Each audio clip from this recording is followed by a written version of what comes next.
Assalamualaikum warahmatullahi wabarakatuh. Salam sejahtera untuk kita semuanya.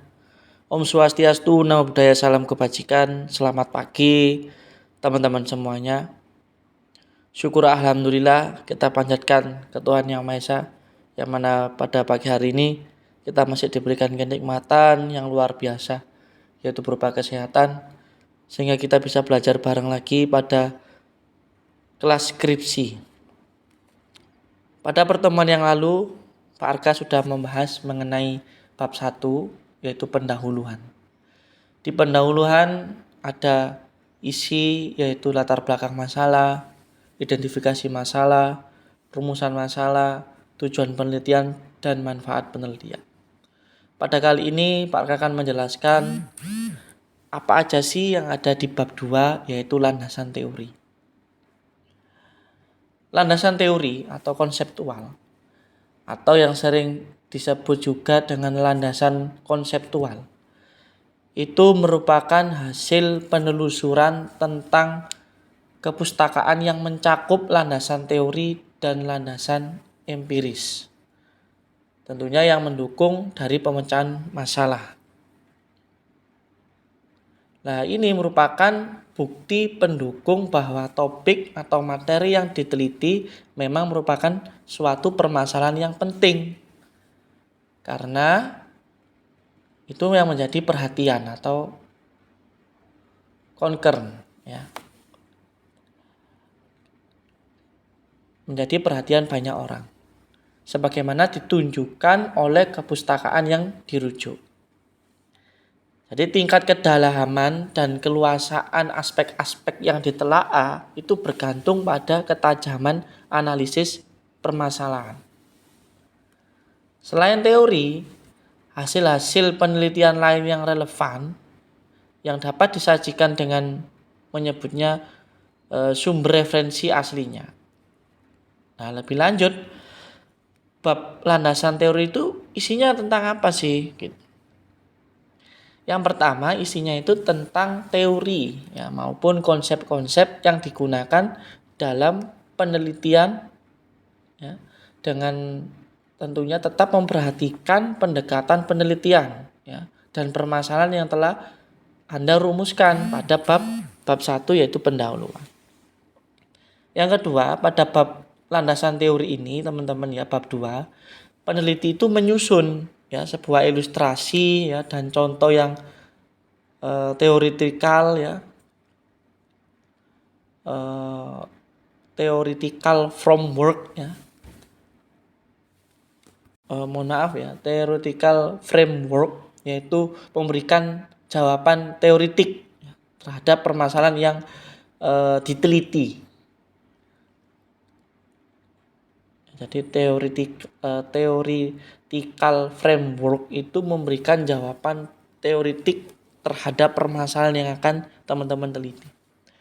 Jadi usahakan dalam membuat definisi konsep itu ditempuh melalui analisis, ya, berbagai definisi yang ada. Jadi jangan hanya satu definisi saja yang dipaparkan, ya, kemudian menentukan definisi yang tepat, ya, atau melakukan sintesa terhadap konsep yang diajukan.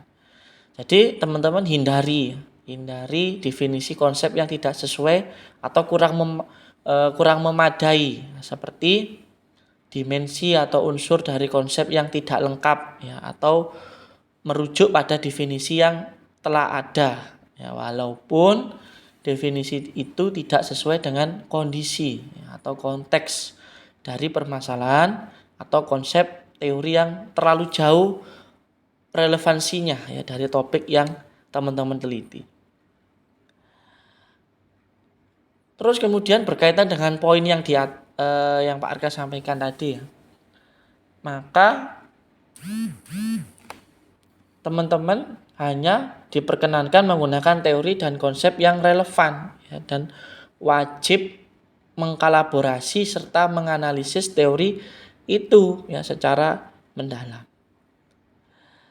Nah, jika desain penelitian adalah eksplanatif, ya, eksplanatif itu menjelaskan hubungan atau pengaruh, maka landasan teori itu bisa disusun Jadi teman-teman berikan argumentasi atau justifikasi ya untuk setiap konsep atau variabel yang dipaparkan dalam landasan teori. Yang kemudian teman-teman cari ya dalam buku atau bisa jurnal ya atau hasil penelitian yang sudah dilakukan oleh peneliti lainnya mengenai konsep yang diajukan itu. Usahakan konsep yang diajukan itu sesuai ya dengan kriteria yang telah ditetapkan, yaitu mencari hubungan atau pengaruh. Terus kemudian teman-teman tulis ya hipotesis yang merupakan pernyataan singkat ya sebagai jawaban sementara ya terhadap masalah yang dihadapi. Jadi yang masih harus dibuktikan kebenarannya. Jadi pada bab ini ya teman-teman di bab 2 itu teman-teman akhiri dengan bagian kerangka teori ya. Kerangka teori diikuti dengan narasi penjelasan teori yang dikaitkan dengan penelitian. Jadi kerangka teori itu kan merupakan konstruksi logika ya. Konstruksi logika dari masalah penelitian ya, baik itu ditinjau dari aspek teoritis maupun aspek konseptual ya. Jadi melalui konstruksi logika penelitian itu sebaiknya diuraikan serta dijelaskan karakteristik variabel dalam masalah penelitian itu. Kenapa kok begitu ya? Sehingga dapat memunculkan perspektif tertentu. Jadi teman-teman langkah-langkah membuat kerangka teori yang tepat itu teman-teman harus menentukan dulu detail variabelnya. Jadi teman-teman menentukan detail variabel itu memahami ya, agar memahami, mempelajari dan menentukan variabel apa yang akan digunakan dalam penelitian itu sehingga menjadi langkah pertama dalam membuat kerangka teori. Jadi membantu dalam mencari rujukan atau teori yang akan dicantumkan ya di dalam karya ilmiah nantinya itu. Nah, setelah itu teman-teman menentukan judul karya ilmiah ya untuk memudahkan mencari variabel-variabel yang dipilih. Terus yang kedua, setelah itu mencari referensi ya untuk membuat kerangka teori penelitian itu diperlukan referensi atau pedoman yang tepat ya dalam menyusun cara yang digunakan bisa seperti membaca buku penelitian lain ya atau referensi dari buku ya atau buku sekolah ya sejarah dan lain-lainnya. Atau sementara untuk para mahasiswa ya biasanya menggunakan referensi ya dari skripsi, tesis, jurnal dan penelitian lain. Terus kemudian uraikan jenis teorinya ya, jadi menambahkan pengetahuan penelitian lain dengan mencantumkan jenis teori yang dipakai dalam proses penyusunan karya ilmiah. Nah, selain itu juga proses penelitian yang dipakai untuk mendapatkan informasi sebagai penunjang ya, dan pelengkap suatu karya ilmiah itu, teman-teman menguraikan teori yang diperlukan itu ya, agar pembaca itu tidak kebingungan saat memahaminya. Setelah itu kajian teori dan hasil penelitian detail. Jadi mengkaji semua informasi baik itu teori maupun penelitian dari karya ilmiah secara detail. Teman-teman uraikan ya, serta jabarkan seluruh teori dari hasil penelitian. Nah, setelahnya melakukan kajian teori tersebut itu guna menghindari potensi adanya ketidakcocokan itu ya dengan objek penelitian yang sudah ditetapkan sebelumnya sebagai bahan. Selanjutnya kajian teori dan hasil penelitian yang komparatif. Ya, jadi mengkaji teori ya, dan hasil penelitian yang komparatif itu digunakan untuk dapat melakukan teori, untuk dapat menentukan teori atau hasil penelitian yang mana yang lebih tepat untuk karya ilmiah. Jadi komparatif itu bisa dilakukan dengan menggabungkan dua teori ya, atau lebih yang kemudian dijadikan satu kesatuan ya, untuk nantinya akan bisa melengkapi. Terus selanjutnya inti permasalahan yang dibahas. Jadi Anda tulis itu ya di langkah-langkah membuat kerangka teori yang tepat. Ya. Jadi inti permasalahan yang dibahas itu Anda tulis ya. Anda jelaskan secara detail menggunakan bahasa yang mudah dipahami. Di kerangka pemikiran ini akan sangat mudah teman-teman ya dijabarkan apabila inti permasalahan itu bisa dikenali dengan jelas. Karena itu penjelasan yang disampaikan juga harus jelas. Terus selanjutnya periksa pengertian ya teori hingga model. Jadi ini langkah selanjutnya ya, adalah melakukan pemeriksaan ya untuk evaluasi secara menyeluruh ya terkait teori apa yang akan digunakan. Selain itu model jenis apa yang dipilih ya dengan tujuan adanya keselarasan ya antara informasi yang terdapat dalam karya ilmiah yang dipakai ya. Terus pemeriksaan itu dilakukan secara menyeluruh ya mulai dari pengertian hingga model yang dipilih. Selanjutnya kontribusi penulis dalam penelitian. Nah, ini guna mendapatkan hasil penelitian yang kualitas ya yang sesuai dengan prosedur yang telah ditetapkan ya, dalam proses pembuatan karya ilmiah. Jadi penulis ini harus memperlihatkan ya teman-teman kondisinya dalam melakukan proses penelitian itu apa ya, karena ini guna memperkuat teori ya hingga sampai metode yang dipakai penulis ya dalam menyusun karya ilmiah. Terus buat kesimpulan sementara. Nah, kesimpulan sementara itu dipakai untuk menghasilkan beberapa kerangka teori. Jadi penulis itu bisa dengan mudah memilih ya dan menyortir kerangka itu ya mana yang akan dicantumkan dalam karya yang akan dibuat. Nah, kebanyakan kerangka yang ada ini membantu penulis dalam mengembangkan hipotesis itu tadi atau kesimpulan sementara. Baru yang terakhir susun kerangka berpikir.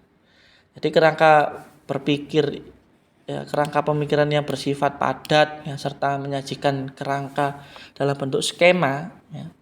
Ini membuat kerangka teori menjadi kerangka berpikir dalam memudahkan penulis ya untuk menyelesaikan karya ilmiah yang dikerjakan. Karena sebelumnya sudah menyaring ya poin-poin yang penting ya dari penelitian yang dilakukan teman-teman. Nah, misalkan contoh kerangka teori sederhana berdasarkan contoh ya yang ada dapat diketahui bahwa hal yang ditemui penulis adalah mencari ya, atau membuat pertanyaan yang berpotensi timbul hanya dari judul yang ada. Nah, seperti apa itu kerangka teorinya, ya, apa fungsinya, ya, berapa jenis fungsi kerangka teori dan bagaimana cara membuat kerangka teori. Itu ada contohnya. Misalkan definisi limbah cair, ya, sumber limbah cair, karakteristik limbah cair, terus ada pengelolaan limbah cair, ada primary treatment atau ada secondary treatment, ada tertiary treatment ya, treatment ketiga, terus teori efisiensi pengelolaan limbah cair dan baku mutu. Jadi demikian penjelasan itu mengenai kerangka teori mulai dari pengertian ya, hingga contoh yang bisa digunakan atau diketahui dalam sebuah penelitian yang ada.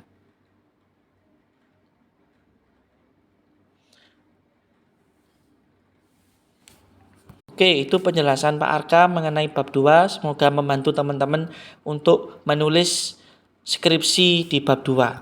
Oke teman-teman, di bab 2 juga landasan teori itu isinya yaitu kurang lebih 20%, yaitu kurang lebih 12 halaman. Oke, terima kasih atas perhatiannya. Kurang lebihnya mohon maaf yang sebesar-besarnya. Semoga teman-teman terus sehat, semangat ya, dalam mengerjakan skripsi sampai akhir. Pak Arka akhiri, assalamualaikum warahmatullahi wabarakatuh. Salam sejahtera untuk kita semuanya.